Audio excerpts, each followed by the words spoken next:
Is everybody in? Is everybody in? The ceremony is about to begin. Is everyone in? Is everybody in? The ceremony is about to begin.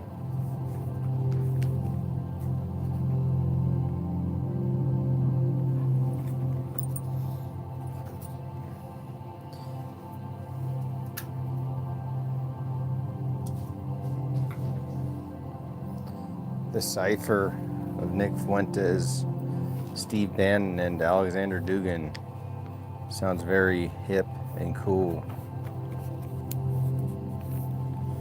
Let's see if I can read this clearly so you people can believe that I wrote that. So you people can believe I wrote this stuff. I need to read it without stuttering. The eschatological salon. The eschatological salon. Hidden traditions. Differentiated men. In the politics of the Dark Age. Bannon isn't a person, he's an eschatological sign. Traditionalists aspire to be everything modernity is not. History does not progress, it degenerates towards renewal. The hidden meeting, secrecy, recognition, and the politics of the private room. The true political encounter occurs away from institutions and before witnesses. It unfolds in suites, corridors, and sealed rooms. It unfolds in suites, corridors, and sealed rooms where history is rehearsed in whispers rather than debated in public. Power recognizes itself not through policy but through mutual identification among those who believe they stand outside time. Secrecy is not merely tactical but metaphysical. What must be hidden is not the meeting itself but the worldview that animates it. For its exposure to the modern gaze would dissolve its authority. The private room becomes a ritual chamber where affiliation precedes agreement. The handler, the corridor, and the closed door are part of the rite. They mark a passage from the visible world of clerks and crowds into a subterranean sphere where influence is cultivated as initiation rather than persuasion. Differentiated man, elites, recognition, and spiritual narcissism. Traditionalism falters by differentiation. It divides humanity not by opinion but by essence, granting its adherents the intoxicating belief that they belong to a caste apart. Spiritual, awakened, and resistant to the flattening pressures of mass society. To be against time is to claim immunity from accountability. The differentiated man imagines himself exempt from the moral and political standards of the present, since he answers instead to a transcendental order allegedly older and truer than democracy itself. Recognition among elites substitutes for truth. The nod, the handshake, and the fraternal address becomes proof of correctness as mutual affirmation replaced empirical validation. Anti-modern revolt, modernity as enemy, progress as heresy. Modernity is framed not as historical condition but as a cosmic error. Reason, equality, quantification, and mass politics are treated as symptoms of a metaphysical fall rather than a contingent development. The rejection of progress licensed reaction without nostalgia. By claiming that degeneration is necessary and cyclical, traditionalism converts despair into purpose and collapse into anticipation. Opposition to modernity is total or meaningless. Partial resistance, economic populism without spiritual hierarchy, nationalism without metaphysics is dismissed as incoherent compromise. Cyclical time, Kali Yuga, fatalism, and the promise of ruin. Time does not heal, it corrupts. History is conceived as a downward spiral from purity to chaos, where decline is both inevitable and desirable as the precondition for renewal. Catastrophe is reimagined as sacrament. The darker the age, the closer the return to gold, making social breakdown an object of reverence rather than prevention. The future is identical to the past, purified by destruction. Innovation is stripped of moral authority, while antiquity becomes prophecy. Hierarchy and caste, spirit over matter, order over equality. Hierarchy is treated as ontological fact rather than political choice. Priests, warriors, merchants, and slaves are cast not as roles but as types of being, each with fixed moral worth. Equality is condemned as metaphysical insult. Democracy and communism are rejected not for their outcomes but for their presumptions that quantity can rival quality. Material success signifies spiritual failure. The dominance of markets, bodies, and consumption is read as proof that the lowest caste has seized control of history. Syncretic absolutism, perennial tradition, selective universality. Pluralism is permitted only within a closed system. Multiple religions are affirmed as valid paths solely insofar as they can be subordinated to a single imagined core tradition. Syncretism serves hierarchy, not openness. The fusion of Hinduism, paganism, and Islam functions to bypass modern Christianity while preserving authoritarian metaphysics. The claim to timeless truth immunizes belief from critique by positioning itself outside history. Traditionalism refuses the evidentiary demands imposed on historical religions and political ideologies alike. Eschatological politics, signs, symbols, and the leader as omen. The leader is valuable less for policy than for symbolism. Figures like Bannon are elevated as portents, proofs that the revolt against modernity has begun to manifest in history. Political alliances are interpreted as cosmic alignments. Geopolitics becomes theology by other means, where nations are cast as spiritual actors in an end-time drama. Failure does not refute the worldview, it confirms it. Setbacks are absorbed as further evidence of the living in the Dark Ages, strengthening rather than weakening conviction. The underground transmission, ideas, networks, and esoteric circulations. Marginal texts gain power through obscurity.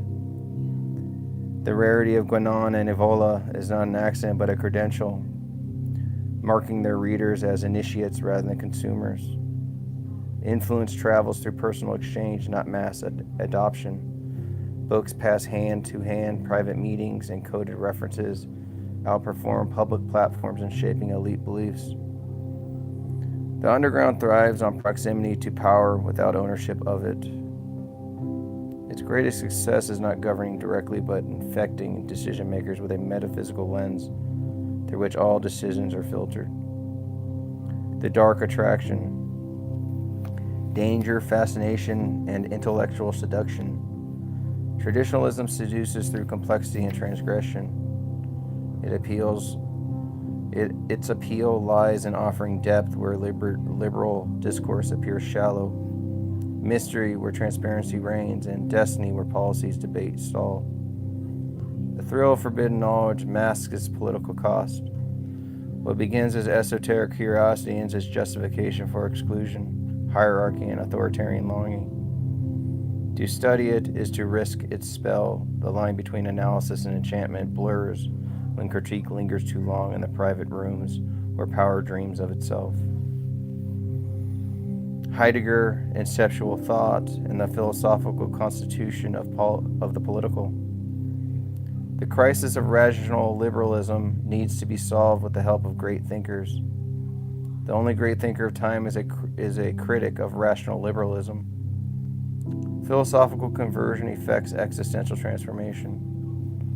The crisis of liberal foundations, rationality, vulnerability, and the Heideggerian shock. Liberal democracy is most vulnerable at the level of its rational foundations. Its commitment to universal concepts such as right, truth, and equality presupposes a stability that Heidegger's historical ontology decisively undermines, exposing liberalism to critique not merely from politics but from philosophy itself. The danger of Heidegger lies not only in his politics but in his greatness. A mediocre critic of liberalism can be dismissed. A great thinker forces liberalism to confront the possibility that its own conceptual architecture rests on historical contingent grounds. The 20th century marks the moment when philosophy ceased to be politically innocent. Heidegger's challenge reveals that metaphysics' claim about being, history, and finitude inevitably reorganize political possibility. Historical ontology, finitude, conceptual instability, and liberation. Concepts once regarded as eternal are disclosed as historical achievements. Truth, right, and reason are no longer foundations, but events arising from finite human existence and subject to transformation.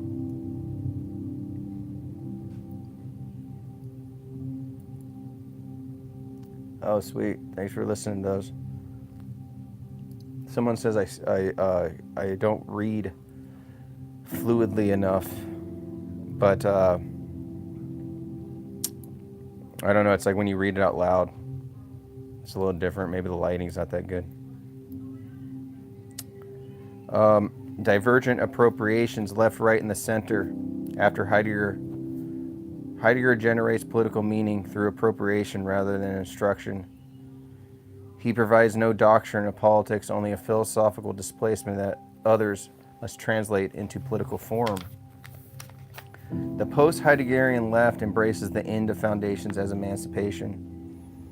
Derrida and Rorty transform ontological instability into ethical openness, plurality, and experimental democracy. The liberal center reacts defensively. Strauss recognizes Heidegger's philosophical force but seeks to re-anchor politics and nature right to prevent descent into historicist nihilism. The radical right radicalizes Heidegger's inceptual promise. Dugin treats Heidegger not as a critic of metaphysics but as a successor grounding a new political ontology beyond liberalism, communism, and fascism alike.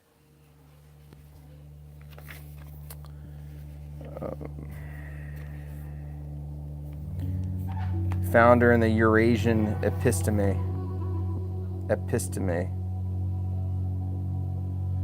Dugin, comparative political theory and ontology of multipolar revolt. Putin's brain, the fourth political theory. Without philosophy, Eurasianism is impossible. Misrecognition and reduction. Media epithets, intellectual shortcuts, and the loss of philosophy. Public notoriety obscures philosophical structure. The label Putin's brain converts a complex body of political philosophy into a personality trope, replacing conceptual analysis with insinuations and thereby foreclosing understanding at the level where it matters most. Dugin insists on philosophy where others see mystique.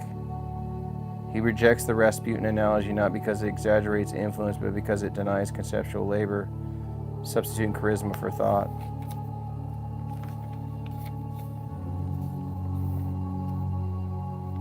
To be or not to be after politics, post-liberal reality, the end of ideology, and the call of the fourth political theory. The enemy has dissolved into the air. Politics has been abolished. To be or not to be. Liberal victory and political disappearance. Triumph without opposition, rule without politics.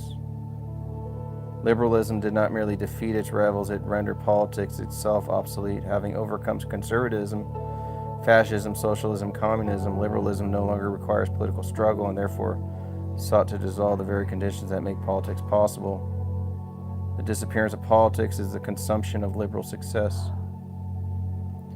When no alternative ideology remains, political contestation becomes unnecessary and governance shifts from decision to administration. What appears as peace is in fact depoliticization. The absence of enemies produces not harmony but paralysis, as dissent is stripped of intelligible form.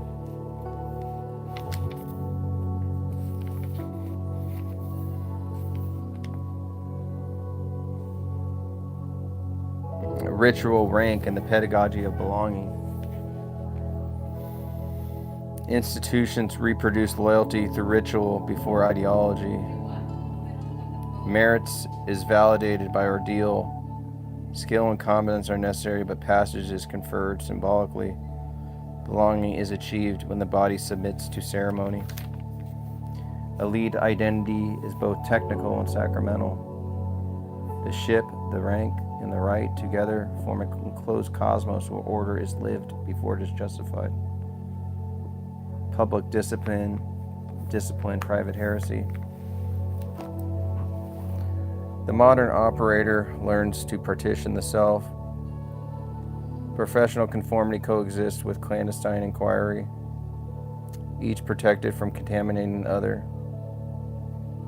Secrecy is a condition of survival within closed hierarchies. Spiritual deviation threatens reputational capital more than incompetence. Exposure is punished as weirdness. In bureaucratic orders, eccentricity is a faster route to exclusion than failure.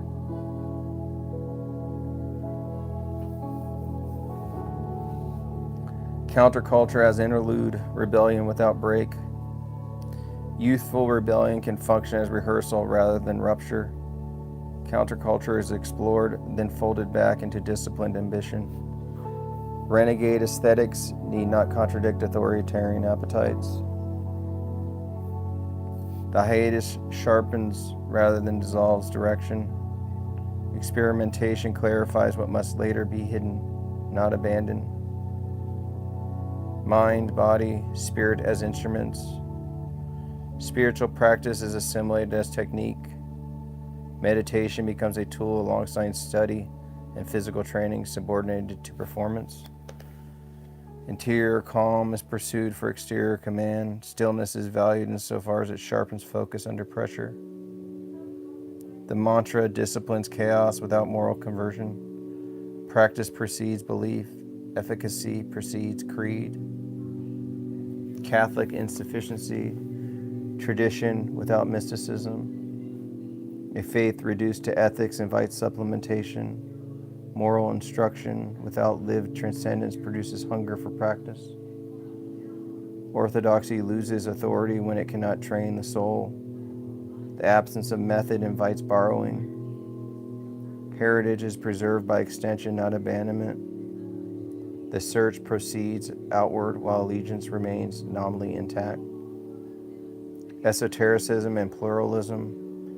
Exoteric difference, esoteric core. Pluralism offers license without apostasy. One may remain within a tradition while foraging among others for technique and insight. Syncretism is rejected rhetorically and practiced tacitly. The boundary is policed in language while crossed in private. The perennial promise reconciles hierarchy with multiplicity. Many paths are admitted, but depth remains graded. The dissident search, authenticity against mass society. Spiritual dissent mirrors cultural dissent without overt politics. Withdrawal precedes critique. Modernity is indicted as spiritually thin. Progress is suspected of hollowing the human core. Ancient texts are treated as counter-technologies. The oldest teachings are recruited to resist the newest systems. Americanization and corruption, adaptation versus fidelity. Imported traditions are softened to fit liberal norms. Hierarchy is flattened, militancy is allegorized, authenticity is measured by resistance to accommodation. What offends liberal sensibility is taken as proof of depth. The West domesticates what it cannot fully absorb. Ritual becomes lifestyle, discipline becomes wellness. Conservative spirituality, hierarchy, duty, and withdrawal. Sacred texts often presuppose order and rank. Discipline is not an embarrassment, but a prerequisite. Withdrawal is a virtue before it is a politics. Distance from mass society is treated as moral hygiene. Militancy and contemplation are not opposites. The warrior and the monk share a grammar of restraint, suspicion and surveillance, security clearance and the policing of the inner life. Institutions equate interior deviation with operational risk. Belief is treated as vulnerability. Clearance regimes police imagination as much as conduct. What cannot be audited is feared. The inner life becomes contraband. Spirituality is hidden like classified material. The bookstore as threshold. Metaphysical bookstores function as liminal zones. They permit transgression under cover of banality. The shelf is a curriculum without a syllabus. Clearance. Chance encounters structure intellectual destiny. Selection is shaped as much by interruption as by desire. What is not chosen may matter more than what is bought. First contact with tradition, theosophy, Guinan, and the forking path. Syncretic systems attract before they are doubted. Totality seduces the novice with scope. The hint of primordial unity provokes alarm and curiosity. Origins unsettle modern sensibilities. Missed encounters mark the itinerary. What is deferred continues to work in absence. The modern type, operator is seeker. The modern operator seeks transcendence without surrender. Depth is pursued without relinquishing command. Esotericism is adopted as private capital. Insight is accumulated, not proclaimed. The path begins as technique and ends as orientation. What starts as stress relief becomes a map of meaning. All right, that's the end of part 1. I'll see you guys later.